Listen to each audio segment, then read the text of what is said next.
Hey trackies, welcome back to another video here on TXT Track Time. Please remember to like the video and also subscribe to the channel.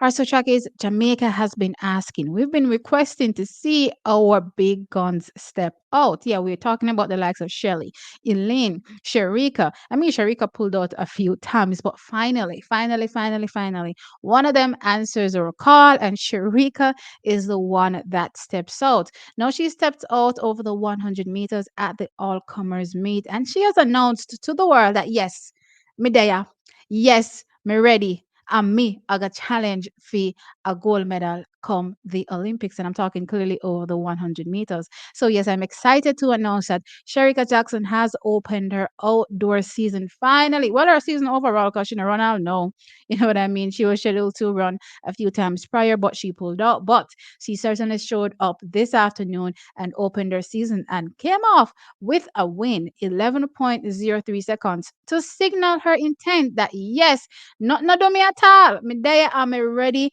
and I'm gonna be contending for a spot again in the finals. One at the Olympic Games, clearly, and well, not contending for a final spot. What the heck am I talking about?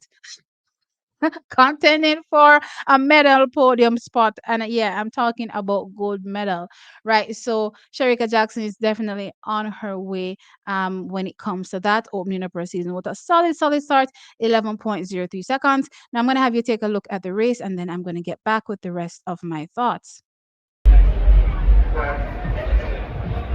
The season opener we've been waiting for. Shericka Jackson off to a fine start. Tina Clayton also traveling well. Shericka Jackson on the outside. Tina Clayton in the top two. 11 seconds. All right, so Shakis, there you had it. So you saw the race. So as I said, Shericka Jackson opens up with a solid 11.03 seconds. However, at the end of the day, when I saw that race, I was like, Tina did what? Now, Tina comes out in second place and she runs at 11.20 seconds. Now, looking at that 11.20 seconds at face value, you may be thinking, okay, that's quite a gap away from Shericka Jackson. However, I won't lie. Tina got a flyer. Based on the angle that I was looking at that race, I was like, hold up.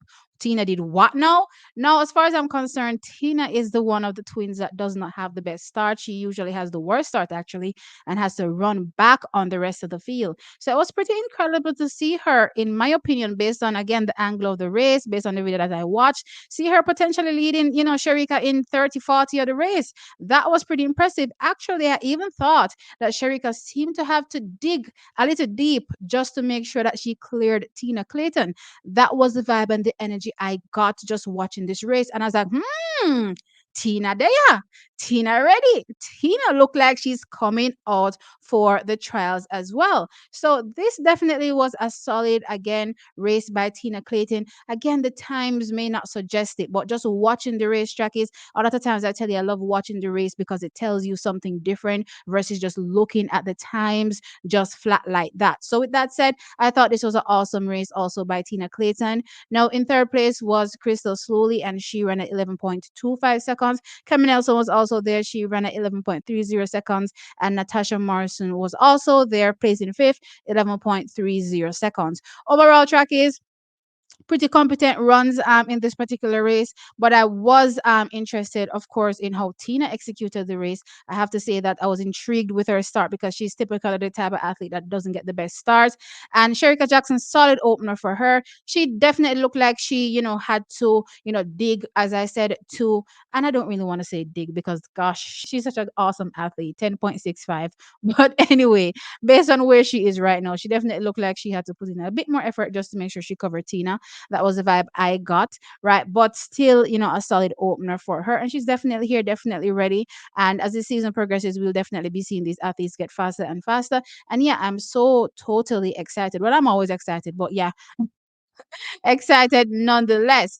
Now, I want to jump over to the men's 100 meters where Julian Forte took the men's 100 meters. No, he ran at 10.07 seconds to walk away with the win. Sent off and running. Good start for Julian Forte. Javon Matheson in second.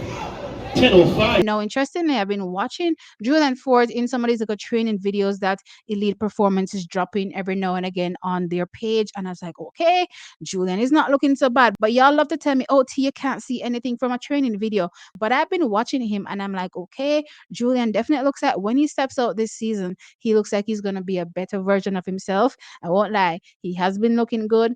And I'm excited for the potential that he may have this season. And hopefully, we'll see him get into the realms that we thought he could get into in prior years without suffering, some kind of setback, whether it was a false start, whether it was injury. Most of the years, it was an injury concern, right? And as well, last season, he suffered an unfortunate false starter at our national championships.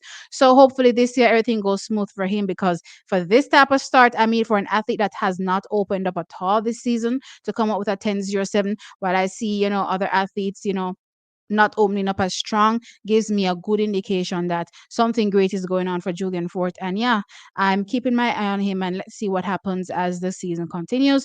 Also, in top three from Sprint Tech was Earl Simmons and Jazeel Murphy from Dynamic Speed Track Club was also there. So 10.15 and 10.20 running out top three. The likes of Taekwondo Tracy was there, DeAndre Daly 10.23, Taekwondo Tracy 10.24.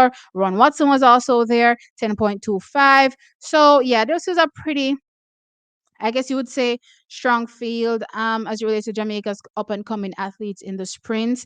Our guys that are coming back, some of them have really suffered throughout the years, whether it was injury or some of them just probably gave up and they're really, coming back into the sport. So it's really good to see these type of times and these type of performances. And hopefully, again, as I said, things go better for them as the season progresses. Now, I really want to touch on the men's 400 meters. Now, here we had the world champion, Antonio Watson, step out and he ran a 46.75 seconds. For me, when it comes to the 400 meters this early in the season, because this is their pet event, when I see them running these times, clearly these are like training runs. They're heavy, right? So this is them pretty much just executing, a race to see where they are to get back into training again before we really start to see them drop the times. I mean, like down into the 45s, down into the 44s, even the 43s, because we're looking forward to see if Antonio Watson can get there in the future. So yeah, that's what I'm thinking when I see these races. So again, the times may not, be impressive, but for these athletes, this is just training. So this is a solid training run. Now, Terry Thomas was in second. He ran 47.50 seconds. And DeMar Murray was third. He ran 47.90 seconds. All right, so track is in the men's 110-meter hurdles. We had Orlando Bennett line up here, and he ran a 13.67 seconds to walk away with the win. Odario Phillips was second. He ran 13.71, and Andre Harris was third. He ran 13.78. So this is pretty interesting for me when I look at these times. It's telling us that, guess what? So we have some new hurdlers in town, and they'll also be vying for a spot on the team. They may not be in the ranks of like the Hands of Parchments and, the Rashid Broadbells, the Omar McLeods, but hey, they can get there. Maybe not this season, but next season. And again, as I said, the hurdles for Jamaica is getting deeper and deeper. I talked about how deeper women are, but it looks like the men are developing something here because I'm pretty interested and intrigued to see the likes of Dario Phillips here and Andre Harris. These are not guys that I was quote unquote looking out for in the hurdles, but no, I'm adding them to the pack. You know what I mean? So yeah, this is pretty good from a hurdles perspective for Jamaica. But anyway, track is that is it for the J3's All Comers meet. These are the standout performances, I would say. Let me know your thoughts in the comment section below. As usual, like the video and subscribe to the channel. I'll catch you in the next one. Bye.